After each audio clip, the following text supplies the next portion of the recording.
자녀에게 짐이 될까봐 혼자 버티고 계신 분들, 내 상황과 비슷하다면 여기서부터가 더 중요합니다. 빚 문제를 빨리 정리하는 것이 가족을 지키는 가장 현실적인 방법일 수 있습니다. 안녕하세요. 뼈 때리는 개인회생 변호사 천찬희입니다. 최근 이런 기사를 봤습니다. 올해 상반기 개인 파산 시청자 중 60세 이상 비중이 51%를 넘어서 역대 최고치를 기록했다는 내용이었습니다. 이제는 파산 신청자 2명 중에 1명이 60세 이상이라는 얘기입니다. 통계도 충격적이었지만 제 마음이 더 무거웠던 이유는 따로 있습니다. 실제로 상담을 해보면 이분들이 무리하게 투자했다가 실패하신 분들도 아니고 흥청망청 살다가 빚이 쌓인 분들도 아닙니다. 오히려 평생 누구보다 성실하게 사신 분들입니다. 부모님 부양했고 자녀 뒷바라지 했고 늘 나보다 가족이 먼저였던 분들입니다. 그렇게 가족을 챙기며 살다가 어느 날 통장을 열어보면 정작 내 노후 준비는 아무것도 안 돼 있는 겁니다. 그리고 남는 건 빚뿐이었던 겁니다. 왜 이런 일이 벌어지는 걸까요? 오늘은 60대가 무너지는 이유, 그리고 지금 상황에서 실제로 쓸 수 있는 법적 해결책까지 말씀드리겠습니다. 시청 전에 구독과 좋아요, 알림 설정 해주시면 앞으로도 유용한 법률 정보 전해드리겠습니다. 첫 번째는 늘 나보다 가족이 먼저였다는 점입니다. 지금 60대는 굉장히 특수한 세대입니다. 부모님을 직접 부양한 마지막 세대이면서 자녀가 자리 잡을 때까지 끝까지 책임져야 한다고 믿고 살아온 세대입니다. 말 그대로 위아래를 다 책임지며 살아온 세대라는 것입니다. 실제로 상담 오시는 분들 얘기를 들어보면 사정이 다 비슷합니다. 자녀 학자금, 결혼자금, 신혼집 도와줬고 부모님 생활비에 요양원비 보내드렸고 정작 본인 생활비는 카드로 버티다가 연체가 시작된 경우가 많습니다. 가족을 챙긴 걸 잘못이라고 할 수는 없습니다. 가족이니까, 부모니까, 자식이니까 쓴 돈입니다. 그런데 문제는 여기에 있습니다. 자식 도와준 돈은 돌아오지 않을 수 있어도 카드값, 대출이자는 정확하게 돌아옵니다. 결국 남을 지키기 위해 쓴 돈이 나중에는 내 노후를 무너뜨리는 빚이 되어 돌아오는 겁니다. 두 번째는 집은 있어도 당장 쓸 돈이 없다는 겁니다. 4명이 집이 있다고 하면 주변에서는 쉽게 말합니다. 집도 있으니 먹고 살 걱정은 없겠네. 그런데 현실은 전혀 그렇지 않습니다. 집을 가지고 있다고 해서 그게 당장 생활비가 되진 않습니다. 카드값이 되지도 않고 대출 이자를 막아주지도 않습니다. 자산이 있는 것과 매달 버틸 돈이 있는 건 전혀 다른 얘기입니다. 소득은 끊겼는데 건강보험료, 주택담보대출이자, 관리비는 매달 빠져나갑니다. 그래서 생활비를 카드로 메우기 시작합니다. 이번 달 카드값을 다음 달 카드로 막습니다. 그러다가 어느 순간 감당이 안 되는 구조로 바뀌어 버립니다. 여기서 가장 중요한 게 이겁니다. 40대의 빚은 그래도 다시 벌어서 회복할 시간이 있을 수 있습니다. 하지만 60대의 빚은 시간을 버티지 못합니다. 버티면 나아지는 게 아니라 버티는 동안 더 깊어집니다. 집이 있는데도 파산을 고민하게 되는 것, 이상한 일이 아닙니다. 이미 많은 분들이 실제로 겪고 있는 일입니다. 세 번째는 퇴직 후 창업이 오히려 빚으로 이어진다는 점입니다. 퇴직하신 50대, 60대 분들은 대개 이런 생각을 하십니다. 연금만 가지고는 생활이 안 되니까 뭐라도 해야지. 자식한테 손 벌릴 수는 없으니 내가 벌 수 있는 건 벌어야지. 그러다가 퇴직금으로 장사라도 해볼까 하는 생각을 하게 됩니다.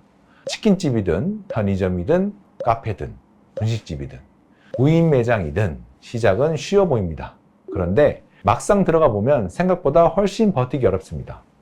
같은 업종은 이미 넘쳐나고 임대료와 인건비는 꼬박꼬박 나가고 원가는 오르고 금리는 높고 손님은 예전 같지 않습니다. 매출은 기대만큼 안 나오는데 월세와 생활비는 매달 빠져나가니까 그때부터 카드로 돌려막고 대출로 버티게 됩니다. 결국 몇 달 버티다 폐업하고 나면 손에 남는 건 가게가 아니라 빚뿐인 경우가 많습니다. 문제는 퇴직금만 날리는 걸로 끝나지 않는다는 겁니다. 창업할 때 받은 사업자 대출이 그대로 남고 다시 시작해보려고 했던 일이 오히려 빚만 더 늘리는 결과가 되기도 합니다. 그렇다고 큰 돈 벌겠다고 시작한 게 아닙니다. 자식에게 손 벌리지 않고 내 생활비 정도는 내가 벌어보겠다는 마음으로 시작한 경우가 대부분입니다. 그리고 마지막으로 더 큰 문제는 따로 있습니다. 사는 시간은 길어졌는데 돈 벌 수 있는 시간은 너무 짧다는 겁니다. 우리는 100세 시대라고 말하지만 현실은 전혀 다릅니다. 50대 후반이면 직장에서 밀려나는 경우가 많고 그 이후 다시 일을 하더라도 수입이 확 줄어드는 경우가 많습니다. 예전에는 월 300 벌던 사람이 퇴직 후에는 월 100만 원대 일자리로 내려가는 경우가 드물지 않습니다. 그런데 문제는 나가는 돈이 그만큼 줄지 않는다는 겁니다. 병원 갈 일은 오히려 늘고 생활비는 계속 들고 국민연금이 있더라도 받기 전까지 공백이 있고 막상 받아도 생활비에 턱없이 부족하다고 느끼는 경우가 많습니다. 그래서 그 공백을 버티려고 카드를 쓰고 대출을 쓰게 됩니다. 그렇게 버티다 보면 빚이 쌓여서 어느 순간 감당이 안 되는 겁니다. 몸은 아직 움직이는데 돈이 없고 일하고 싶은데 안정적인 일자리가 없고 쉬어야 할 나이인데 오히려 빚 때문에 더 불안한 상황입니다. 이건 이분들이 게을러서 생긴 문제가 아닙니다. 결국 오래 버텨야 하는데 수입은 너무 빨리 끊겨버리는 겁니다. 혹시 지금 말씀드린 내용이 내 상황과 비슷하다면 여기서부터가 더 중요합니다. 지금 가장 위험한 건 혼자서 조금만 더 버티겠다고 견디는 겁니다. 이미 생활비를 카드로 막고 있고 대출로 대출을 갖고 있다면 그건 의지가 부족해서가 아니라 지금 버티는 방식이 더는 안 통하는 상황일 수 있습니다. 파산이나 회생이라는 말을 들으면 인생이 끝난 것처럼 느끼시는 분들이 많습니다. 그런데 실제로는 그렇지 않습니다. 감당이 안 되는 빚을 법적인 절차 안에서 다시 정리하고 내 상황에 맞는 방식으로 다시 출발할 수 있게 해주는 제도입니다. 중요한 건 내 상황에 맞는 방법을 찾는 겁니다. 지금 소득이 조금이라도 있으신 분은 개인 회생 가능성을 먼저 보셔야 합니다. 아르바이트든 일용직이든 꾸준한 수입이 있다면 내 소득과 생계 요건에 맞춰 감당 가능한 수준만 갖고 나머지를 정리할 수 있습니다. 이자가 멈추고 원금도 상당 부분 줄어들 수 있습니다. 반대로 소득이 거의 없고 나이나 건강 문제로 경제활동이나 재취업이 어려운 분은 개인 파산을 검토하셔야 합니다. 조건이 맞으면 남은 채무를 면책받을 수 있습니다. 핵심은 빚이 얼마냐가 아닙니다. 지금 내 소득으로 앞으로도 갚아나갈 수 있느냐가 그게 더 중요합니다. 재산, 소득, 나이, 건강, 부양 가족에 따라 기준이 달라지기 때문에 이 판단은 혼자 하기가 쉽지 않습니다. 자녀에게 짐이 될까봐 혼자 버티고 계신 분들, 오히려 반대로 생각해 보셔야 합니다. 빚 문제를 빨리 정리하는 것이 가족을 지키는 가장 현실적인 방법일 수 있습니다.